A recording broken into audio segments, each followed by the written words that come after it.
ამ ეტაპზე ერთმანეთის პარალელურად მიმდინარეობს ორი პროცესი, ანუ 4 ადამიანი ელოდება სასამართლოს გადაწყვეტილებას, მანამდე კი კიდევ ერთხელ გაგაცნობთ ბოლო შედეგებს. მაგალითად, სასამართლომ გადაწყვეტილება მხოლოდ ერთი ადამიანის გათავისუფლებასთან დაკავშირებით მიიღო. ეს არის თორნიკე თხილავა, რომელიც გაფრთხილების საფუძველზე გაათავისუფლეს.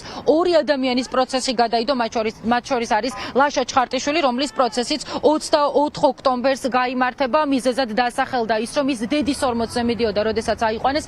ეს გარემოება მისთვის არის აბსოლუტურად აბსურდული, რადგან თავადვე განმარტა, რომ პოლიციასაც აუხსნა ის გარემოებები თუ სად მიდიოდა და სად გადაადგილდებოდა და ამიტომ მისთვის გაუგებარია ახლა სასამართლოს მიერ შეცვლილი გადაწყვეტილება. ასევე გაფრთხილების საფუძველზე არის გათავისუფლებული ვახო მაჭავარიანი, რომელმაც უნდა წარადგინოს ჯანმრთელობის ცნობა და ამის შემდეგ მიიღებს სასამართლო გადაწყვეტილებას, ანუ რამდენიმე დღე ის იქნება თავისუფალი და მხოლოდ სასამართლო პროცესის, გადადებული პროცესის გამართვის შემდეგ გავიგებთ თუ რა ბედი ეწევა მას და რაც შეეხება ლევან მარგიანსა და გიორგი ყირსიაშვილთან დაკავშირებით მიღებულ გადაწყვეტილებას. ორივე მათგანთან მიმართებით მიიღეს გადაწყვეტილება, რომ ისინი ორივე მათგანი 6 დღეს გაატარებენ პატიმრობაში. ადვოკატები ამბობენ, რომ ეს გადაწყვეტილება არის დაუსაბუთებელი, უსაფუძვლო და ემყარება მხოლოდ და მხოლოდ ჰიპოთეტურ მსჯელობას. მათი განმარტებით, ადამიანის ციხეში გაშვება მხოლოდ იმიტომ, რომ ისინი კეტავდნენ გზას, არის დაუსაბუთებელი და ძალიან დიდი უსამართლობა.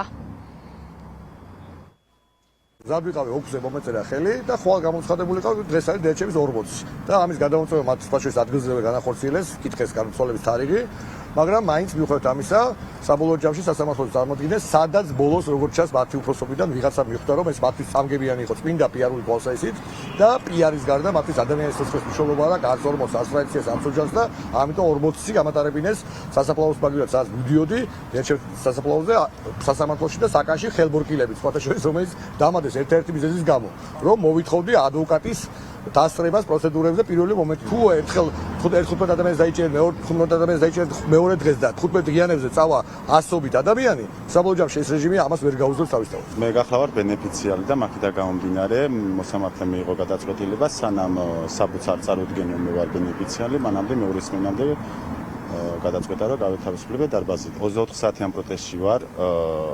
იქ ვარ სულ, აქედან გამომდინარე, რა თქმა უნდა, ვიყავი აქციაზე, ყოველდღიურად ხავარ. ვფლირო, დღევანდელი ნებისმიერი გადაწყვეტილება იქნება უკანონო, რა თქმა უნდა, ეს ხელისუფლება უკანონო არის და მიღებული ყველა აბსოლუტური კანონი არის უკანონო. მისი დაკავება არის უკანონო, იმიტომ რომ არაფერი აუცილებლობა არ იყო მისი დაკავების და გარდა ამისა, ამორალურიც არის, იმიტომ რომ ეს მისი დედის 40 იყო.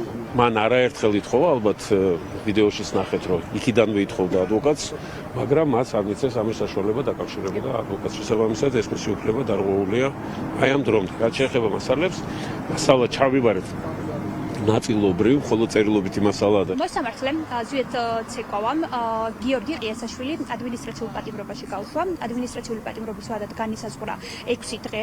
შინაგან საქმეთა სამინისტრო გიორგი ყიასაშვილს ეიდავებოდა პირბადის ტარებას აქციის განმავლობაში, თუმცა გიორგი ყიასაშვილი აღიარებდა იმ ფაქტს, რომ ის ატარებდა პირბადეს, მაგრამ პირბადეს ატარებდა მხოლოდ სამედიცინო თვალსაზრისით. ამისთან მიუხედავად სასამართლომ არ გაითვალისწინა ეს გარემოება, სასამართლომ აგრეთვე არ გაითვალისწინა ეს გარემოება, რომ გიორგი ყიასაშვილი არც გზის გადაკეტვაში მონაწილეობდა, არც გადაკეტვაზე მდგარა. ახლა მოწმიან ცნობებს იმასთან დაკავშირებით, რომ საბა ხომერიკთან და ნინო სვანიძესთან დაკავშირებით შინაგან საქმეთა სამინისტრო ითხოვს 15 დღიან პატიმრობას. საინტერესოა, როგორ გადაწყვეტილებას მიიღებს სასამართლო მათთან დაკავშირებით, თუმცა ამ დრომდე არ დაწყებულა დაპატიმრებული ჟურნალისტის ვახო სანაიას პროცესი. ჩვენ მოვუსმინეთ მის ადვოკატს, ადვოკატი ამბობს, რომ ის აიყვანეს შვილისთან დასწრებით. ამ ეტაპზე მასალებთან დაკავშირებით არ აქვთ მათ წვდომა, ადვოკატები არ იცნობენ საქმის მასალებს. ერთადერთი რის თქმასაც ამ ეტაპზე ახერხებენ არის ის, რომ ვახო სანაია მიიჩნევს, რომ ის არის დაპატიმრებული, იქიდან გამომდინარე, რომ ქართულ ოცნებას არ მოსწონს მისი ჟურნალისტური საქმიანობა. ნებისმიერ საქმესთან მიმართებით ადვოკატების პოზიცია არის იდენტური, უფლებადამცველები ამბობენ, რომ ეს არის პირდაპირი შურისძიება და ანგარიშწორება. წინააღმდეგობა არ გაუწევია სამართალდამცავებისთვის საკუთარი ფეხით ჩაჯდა მანქანაში და გაყვა მიუხედავად იმისა, რომ სავარაუდოდ არ ეთანხმება მის რაღაც ბრალს, რომელიც წარდგენილი აქვს ადმინისტრაციული წესით. სავარაუდოდ როგორც სხვა პიროვნებები, ასევე იქნება ალბათ გზის ხელოვნურად გადაკეტვა და ის რეპრესიული კანონი, რომელიც უახლოეს პერიოდში მიიღო საკანონმდებლო ორგანომ, ჯერჯერობით იზოლატორში ის არ შეუყვანიათ, პირდაპირ მოიყვანეს სასამართლოში. სასამართლოში კი გვეუბნებიან, რომ არ მაქვს შეხვედრის საშუალება, მანამ ვიდრე მას არ ამოიყვანებენ სასამართლო დარბაზში. მე როგორც მისი ადვოკატი ვერ განვახორციელებ მის დაცვას, მანამ სანამ არ მექნება მასთან კომუნიკაცია.